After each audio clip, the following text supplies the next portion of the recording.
I lost an arm on assignment doing a completely separate story a couple of years ago.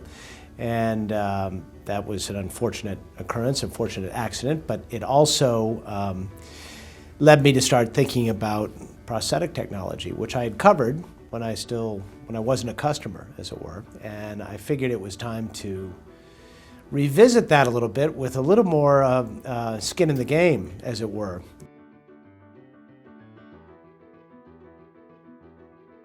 When I got attached to this sophisticated robotic prosthetic at the Applied Physics Laboratory and was able to move it just by thinking about it, it was a very emotional moment for me. It really was.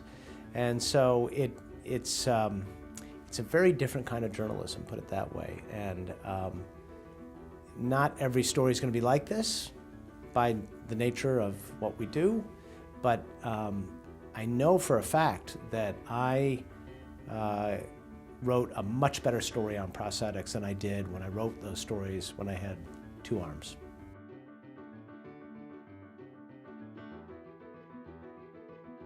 Well, the AAAS is the gold standard organization in this country, and certainly among the great organizations in the world that recognizes scientists and promotes scientific endeavor. So it was very meaningful to me when you think about who the judges are and who they're truly your peers, and they've recognized your work as being something special. That's very gratifying.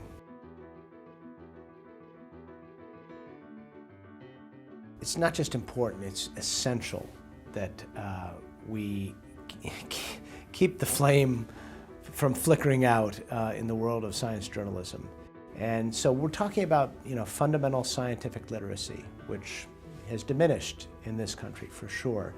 And my role is to try to bring as many people into the tent as possible with at least a basic understanding of what the advances are, what the significance of them is, and how that might make you think twice about how you live your life, or what you buy, or who you vote for.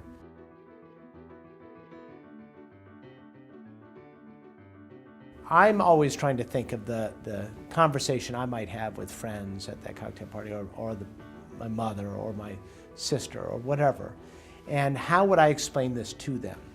And if you keep that in mind the whole way through, you'll end up with a story that people will get. And what you're doing is you're walking this tightrope between simplifying and translating into expressions, terms, analogies that a lay audience can understand.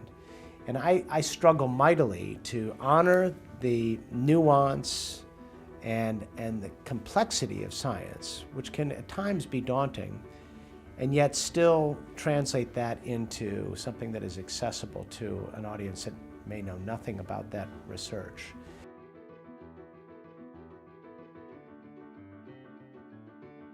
I will write a story, and I'll try to come up with a good explanation, like I just, or an analogy that I think works, and I'll run it by the scientist. I'll call them up or send them the paragraph and say, is this accurate? Is this right? Am I doing it justice? And if you kind of slog through that, get the scientist to help you along the way and fact check you on the back end, and never forget that you're, who you're talking to, in the end, you're going to end up with a story that people hopefully will understand enough of the technicalities to have a basic understanding, but still be engaged.